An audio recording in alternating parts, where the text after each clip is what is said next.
जहाँ भक्ति है वहाँ भगवान का निवास है।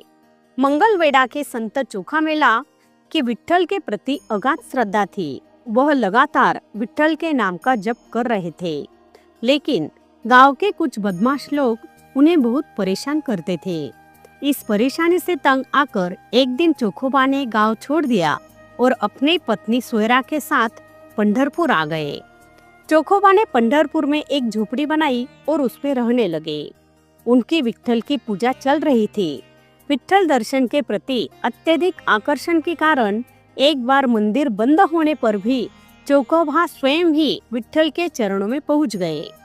तब से वहां के पुजारी मंदिर में निगरानी रखने लगे। अंततः विट्ठल से मिलने के लिए चोखोबा की तीव्र लालसा को देखकर देव स्वयं ही उनके घर उनसे मिलने जाने लगे। अब चोखोबा संतुष्ट मन से अपने घर में ही विट्ठल की सेवा में लग गए। एक बार विट्ठल ने चोखोबा से कहा, मैं आपके पास रात के खाने के लिए आ रहा हूँ। यह जानकर सोयरा बहुत खुश हुई।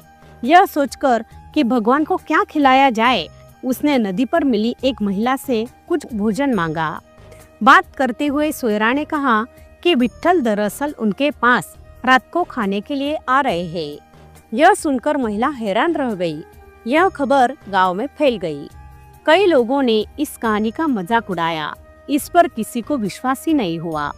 हालांकि एक सज्जन रात में चोखोबा की झोपड़ी के पास आकर छिप गए। उन्होंने अंदर झांककर देखा, क्या आश्चर्य! चोखोबा अंदर विट्ठल मूर्ति के चरणों में बैठे थे। पास ही सोयरा नम्रता पूर्वक खड़ी थी। चोखोबा कह रहे थे, क्या तुमने देखा है?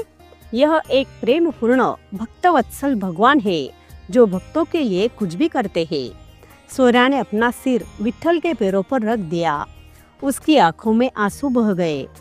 भगवान ने उसे उठाया और कहा, मुझे भी तुमसे मिलने की बहुत इच्छा थी। वह सज्जन यह सब देख रहे थे। विट्ठल ने खाना शुरू कर दिया। सज्जन को भगवान की मूर्ति के हिलते हुए हाथ दिखाई दे रहे थे। उसी समय चोखोबा के कुछ शब्द उसके कानों में पड़े। अरे अरे, धीरे धीरे, यह क्या है? भगवान के कपड़े पर छाछ गिर गया। यह सब देखकर सज्जन वहां से चला गया और जो मिला उसे वह यह बात बताने लगा।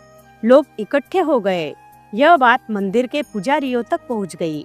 यह सच है या झूठ, यह देखने के इरादे से सभी ने मंदिर का दरवाजा खोला और सामने का दृश्य देखकर आश्चर्यचकित रह गए।